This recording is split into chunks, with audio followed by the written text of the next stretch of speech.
Caramba, essa matéria aqui do David Agape realmente é absurda, tá? O que ela descreve, né? É uma purga. O Alexandre de Moraes fez uma purga no judiciário, vocês sabiam disso? Ele pegou todos os CPFs de pessoas envolvidas no 8 de janeiro, de alguma forma envolvidas no 8 de janeiro, e mandou percorrer todos os órgãos do judiciário do Brasil através do CNJ. O senhor Luiz Felipe Salomão, ele circulou tudo, e para punir as pessoas que trabalhassem no judiciário e coisa e tal. Ou seja, ele queria fazer uma purga, ele queria tirar do judiciário brasileiro inteiro as pessoas que fossem contra o Alexandre de Moraes, que fossem a favor do Bolsonaro. Isso se chama purga, meu amigo. O Stalin fazia muito isso. Volta e meia ele fazia uma purga lá no governo lá da União Soviética e coisa e tal. Outros ditadores em outros países faziam purga também. Cara, que coisa revoltante. Até o Dino entrou na coisa, cara. O CPF do Flávio Dino estava num dos processos porque ele tinha sido acusado de omissão, né? E de fato, né? Aliás, uma coisa que nunca foi investigada, porque o Dino era o ministro da Justiça na época, né, do 8 de janeiro, e ele tinha a Guarda de Segurança Nacional, estava em Brasília na época, e, no entanto, ninguém viu a Guarda de Segurança Nacional tentando proteger os palácios no 8 de janeiro. É aquilo que eu falo para vocês. Esse é o ponto que eu acho mais suspeito dessa história. O pessoal fica falando de infiltrado e coisa e tal, eu não acredito nisso. Agora, que claramente o governo Lula se omitiu, se omitiu. Queriam que desse merda, deixaram dar merda porque queriam que desse merda, né? E o Flávio Dino estava nessa investigação inicial. E daí o CPF dele foi circulado nessa lista aí, só para mostrar o absurdo que é, né? Eles não falam quais foram os CPFs que foram vasculhados, mas foi todo mundo que tinha alguma ligação com 8 de janeiro.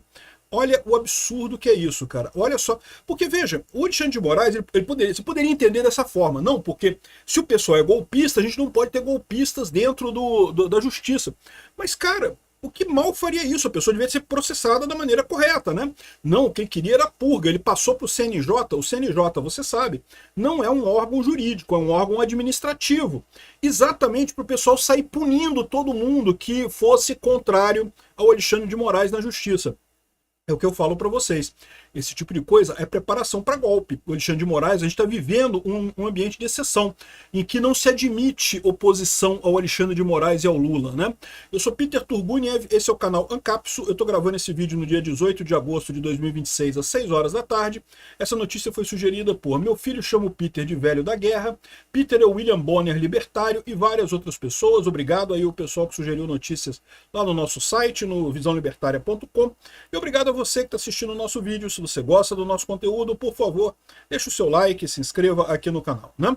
Pois bem, o David Agape traz aqui mais uma reportagem muito bacana. Eu recomendo muito aqui o blog dele, a investigação aqui, que ele traz coisas junto com o Schellenberger, né? O Schellenberger também está trazendo isso na revista Public, que também é dele, né? Falando sobre o juiz Alexandre de Moraes, que fez uma blacklist, que incluiu até outro juiz. Era o Dino. O Dino estava nessa blacklist aqui, né? Tá aqui, ó.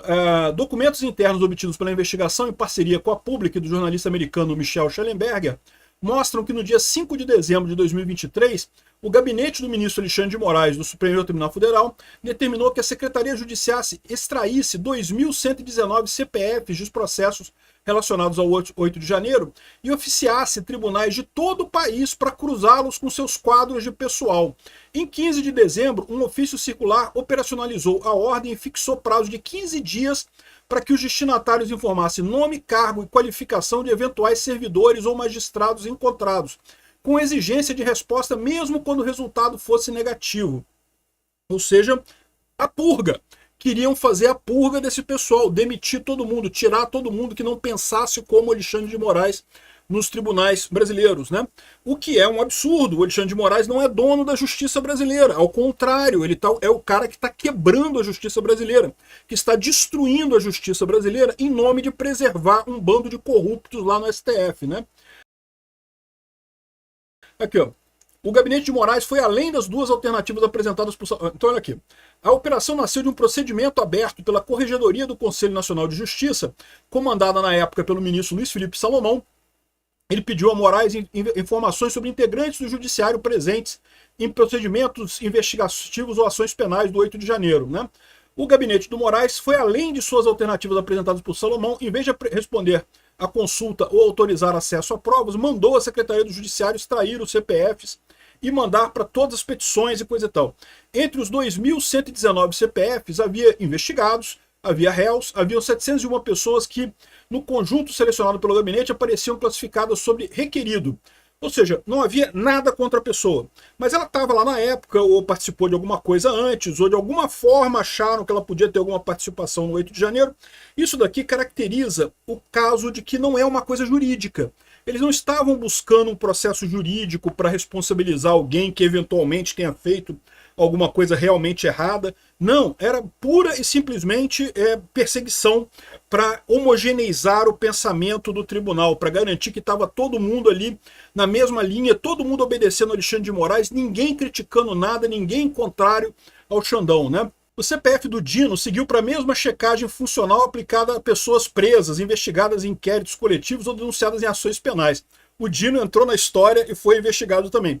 É que, lógico, não ia acontecer nada com o Flávio Dino, né? Eles conhecem o Flávio Dino, mas isso mostra a amplitude que foi a coisa. Ou seja, pegaram um monte de CPF. Você podia não ter nada a ver com o caso. Ah, mas de alguma forma o seu CPF apareceu lá no inquérito, sei lá, como testemunha ou como requerido. Checa. Ah, é ligado à justiça? Tem que tomar ação contra, né? Então eles falam aqui sobre o absurdo que é isso aqui. Ó. O núcleo operava um grupo de WhatsApp criado 5 dias depois dos ataques e administrado por Cristina e o Kiko Kusahara, a chefe do gabinete de Moraes. Ela já foi demitida, tá? Servidores do TSE produziram relatórios informais a partir de redes sociais e de banco de dados. Eles estão falando aqui da Vaza Toga anterior, né? Em que fizeram relatórios para dizer, achar culpa de pessoas que estariam envolvidas no 8 de janeiro. Qualquer coisa. Teve gente que em 2018 fez uma crítica ao PT em 2018 na rede social. Ah, não, então tá, é lógico que é golpista, porque se fez uma crítica ao PT em 2018, golpista, né? Cara, é uma coisa assustadora o quanto que esse pessoal distorceu a justiça, né? Quis condenar o pessoal, por quê? Né? É contra a direita, queria que matar o bolsonarismo, queria desencorajar as pessoas a criticarem o STF na base da porrada. Isso nunca funcionou, tá? E não funcionou dessa vez também, né? Continua o bolsonarismo muito forte, com uma chance enorme de ganhar as eleições esse ano, né? Mas aqui mostra que 11 meses depois foi Kusahara que assinou a Ordem de Moraes, o ofício que transformou a coleta de CPFs numa busca nacional em todos os tribunais do Brasil. E olha que tem tribunal pra caramba no Brasil, caso você não saiba. O pessoal fez checagem para ver se tinha algum cruzamento de CPF, né? No judiciário, o documento agora obtido mostra a cadeia completa de operação. O Salomão abriu a frente disciplinar 10 dias depois do 8 de janeiro. O gabinete do Moraes transformou o pedido numa coleta massiva de CPF. Purga, o nome disso é purga. Kusahara formalizou a ordem, os tribunais foram encarregados de procurar correspondência em seus próprios quadros. O mesmo Salomão, acusado de perseguir magistrados durante seu tempo como corregedor do CNJ, foi eleito agora para a presidência do STJ. Vocês sabem, né? Ele vai assumir o cargo agora, no dia 19 de agosto, também conhecido como amanhã, né? Os advogados consultados pela reportagem convergem num ponto central. A mera coincidência entre o CPF da planilha e o cadastro funcional de um tribunal não substitui a indicação de uma conduta, nem autoriza por si só a apuração disciplinar.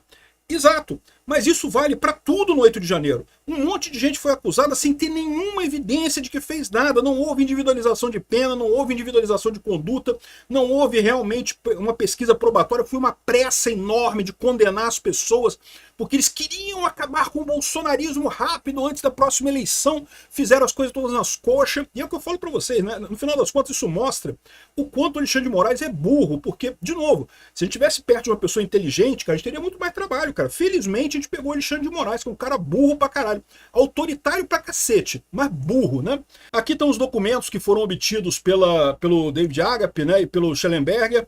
É lógico, eles tomaram cuidado de ocultar aqui o nome e o CPF das pessoas, porque, né, não queriam apontar as pessoas em si, mas está aqui o CPF e o nome da pessoa aqui na parte processual, réus, investigados e não sei o que lá, exatamente com o objetivo de fazer essa perseguição contra as pessoas aqui, né? Fizeram essa varredura nacional para justamente fizeram um blacklist de varredura nacional. Agora vocês lembram, durante o governo Bolsonaro, em que em determinado momento o Bolsonaro sugeriu que fosse feita, o Bolsonaro não, foi alguém da administração Bolsonaro, eu não lembro quem que foi, que sugeriu que se fizesse uma lista de petistas conhecidos nos vários ministérios do governo, Porque é lógico, o governo Bolsonaro, né, sempre vai ter alguma pluralidade. Mas o governo Bolsonaro, no mínimo, tem que tomar cuidado com as pessoas que são petistas, né, abertamente, né? Disseram que isso é absurdo, não, que isso é coisa que Hitler que fez, eu não sei o que lá, e perseguição de adversários, eu não sei o que lá. Agora o Alexandre de Moraes fez a mesma coisa. Então é a mesma coisa. E de novo, você pode falar assim, não, mas ele estava investigando um caso que foi um ataque, né, que foi o 8 de janeiro e coisa e tal. Porra nenhuma, meu amigo, o 8 de janeiro não foi nada. E mesmo nesse caso aqui, o CPF das pessoas juntou um monte de gente que não tinha nada a ver com nada, foi só perseguição mesmo, né? Uma coisa realmente absurda. Mas o que me dá mais medo nessa história é que esse cara, o Salomão, que eu já falei para vocês, é dos piores, ele assumiu o STJ agora, né? Vai assumir amanhã o STJ, né? E ele criticou a judicialização da vida social e política no Brasil. Ele acha que é um absurdo as pessoas recorrerem ao judiciário por tudo e não sei o que lá. O judiciário não pode ser político e não sei o que. O judiciário tem que ser um solucionador de conflitos que antes eram resolvidos por outras vias e não sei o que lá. O problema todo é que quando esse pessoal fala que não quer a politização do judiciário e coisa e tal, eles estão se referindo ao outro lado. Eles dizem, não, que é um absurdo esse pessoal que fica criticando o Xandão, que fica criticando o Lula.